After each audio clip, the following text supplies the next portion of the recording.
What's up guys, this is Sammy Geek back here with a quick review on the Samsung Fold 3. This is going to be a real consumer review just like I did in my last video. We are not going to talk any specs whatsoever. You guys already know the specs. And as a user of the Note, I've actually used the Fold 1, the Fold 2, the Flip 5G, but I still go back to the Note series. Currently using the Note 20 Ultra. It's been my go-to, my daily driver. And I've had the S series phones before, and I'm trying to see if this guy can be my daily driver. So without further ado, let's jump into a few things here. This is going to be my first day experience with this thing. And by the way, I just picked up just received my brand new Samsung Galaxy Watch as well. So I'll talk about that tomorrow. But starting out with the color, this is the Phantom Green color.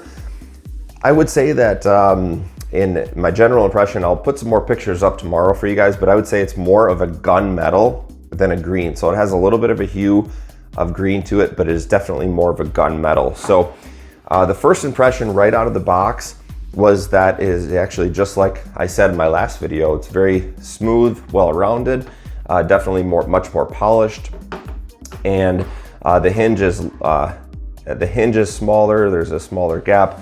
So it's basically the same to a Fold 2, but much more polished, much more well-rounded. So I kind of started making my rounds through the phone, looking at the cameras, the displays, and playing around with that. So the first thing I did was tested the front display, which is very much like, the front camera, the selfie camera. I would say it's right on par with the Note 20 Ultra, which is great. The next thing I tried was the under display camera. And of course, the quality is not that great for pictures. I'll share some pictures with you guys tomorrow, but just for the quick review now, I just wanted to talk about it. But the under display camera is really great with anything on the screen whatsoever.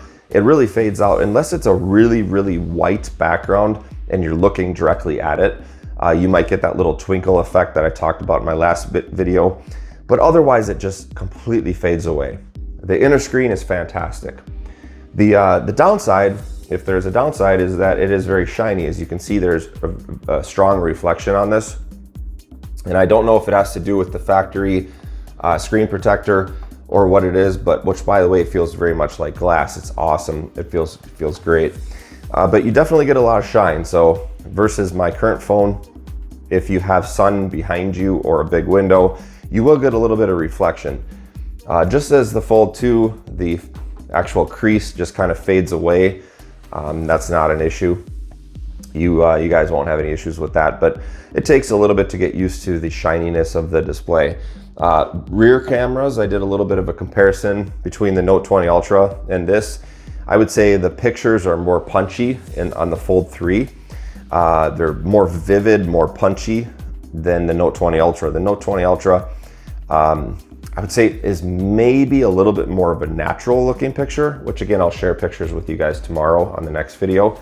But it is interesting because they both, I would say the Note 20 Ultra has a little bit more definition, but again, the Fold 3 is a little bit more punchy. They're a little bit more fun to look at per se, the pictures that this guy takes. So the camera is really not an issue. I would say it's a non-issue. You know, if you're looking for a little bit more of a natural color and a little bit more definition, the Note 20 Ultra is going to do that. I'm sure the S21 Ultra will also do that. But the cameras are pretty solid, I would say.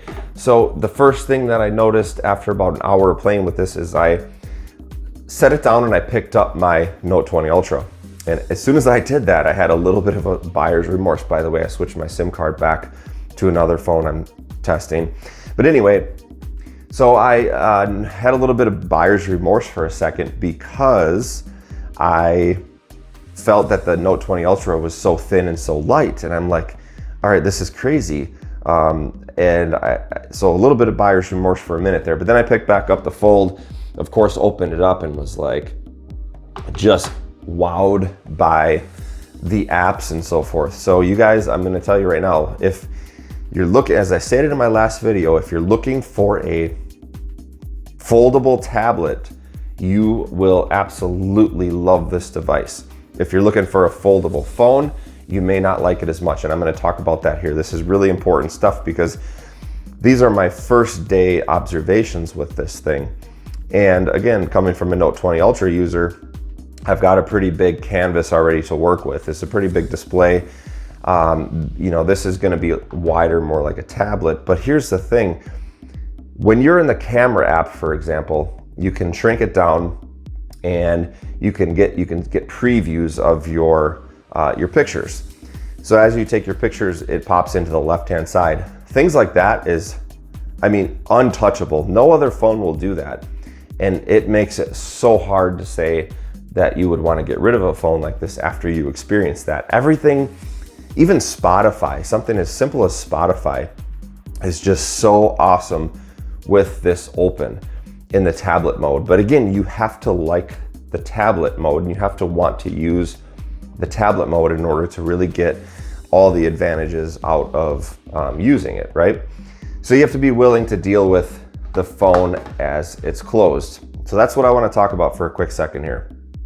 So I wrote down some notes for myself and I'm going to share it. The first word, if there's a word that comes to mind with this phone, I'm going to say it's conflicted because it's so interesting because using it like this, I'm not a super huge fan of so far, but open, it is like game changing and it's so awesome. So just again, I'm running through my notes here. I found typing is a little bit slower. It's probably because it's a new phone. Typing on the narrow screen in the front is a little bit slower. And then even when I open up the display, it's a little bit slower because I'm not used to the big display, but I think I could probably get used to that. It's interesting because the tasks, when you're going through things, like I mentioned, looking at surfing the internet or looking at YouTube or whatever you're doing, or if you just want to do a quick search for a restaurant or something and you have this open, I noticed the tasks are beautiful and awesome and fantastic to look at, but everything is slower.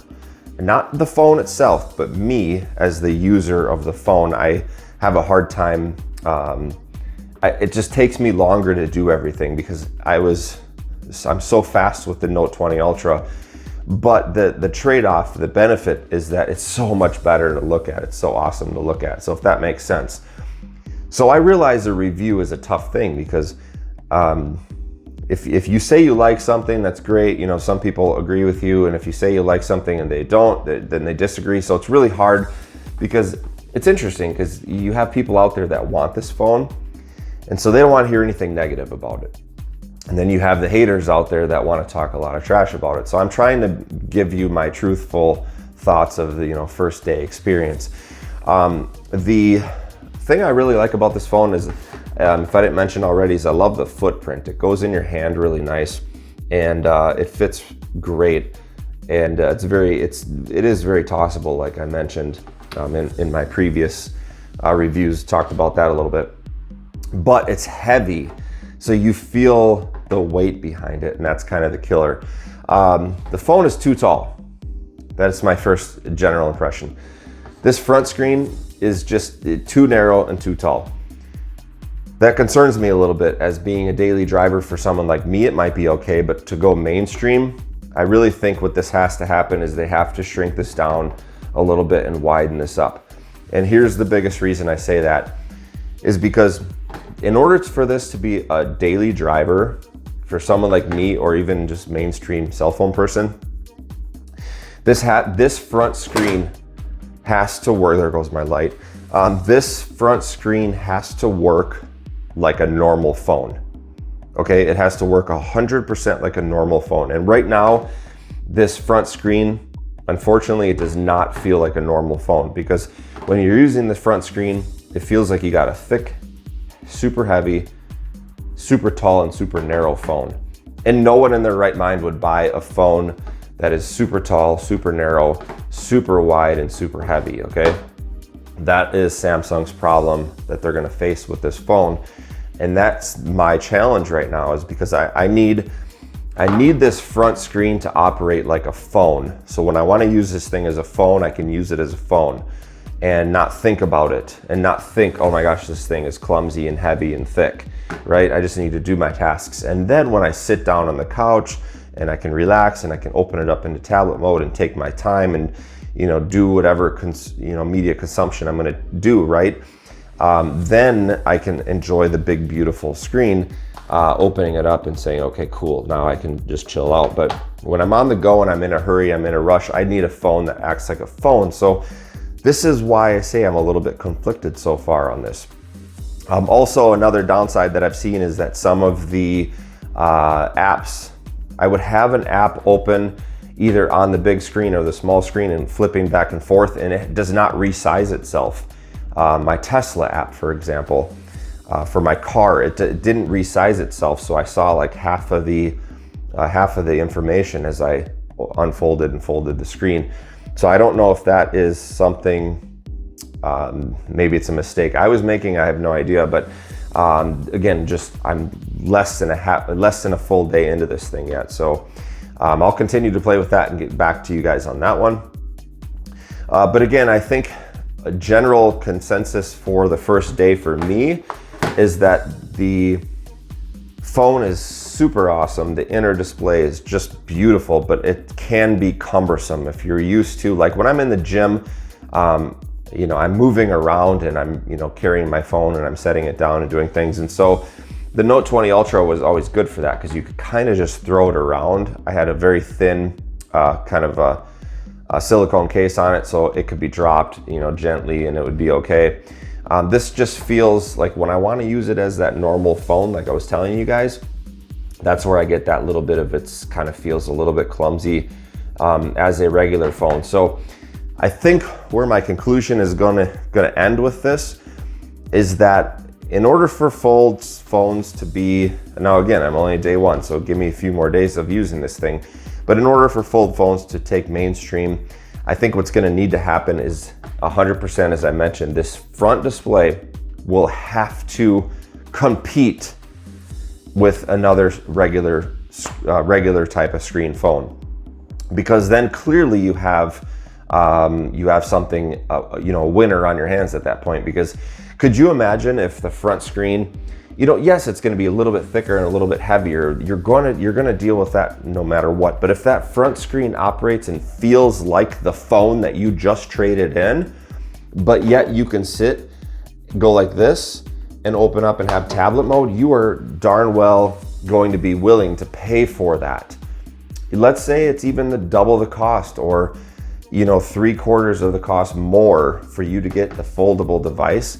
Again, if it feels like that regular device you're gonna pay $1,100 for, you would pay $2,000 for this because of the convenience of having almost two totally separate devices combined into one.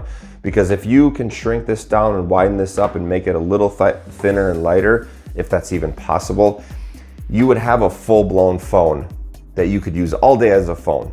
And then when you sit down on the couch, as I mentioned later, now you can open this guy up and say, okay, awesome, now I've got this tablet. That would be the winning combination. But you guys give me some more time with this thing. I'll report back to you tomorrow. I'll put up a video with some pictures of this thing out in broad daylight. Hopefully this helps you as the real consumer review. We're not gonna sit and talk specs, and I'm not gonna waste your time with that because you guys know. I'll talk to you guys soon. If you guys have any questions, post it in the comments. I'll get back to you guys soon. Have a great day.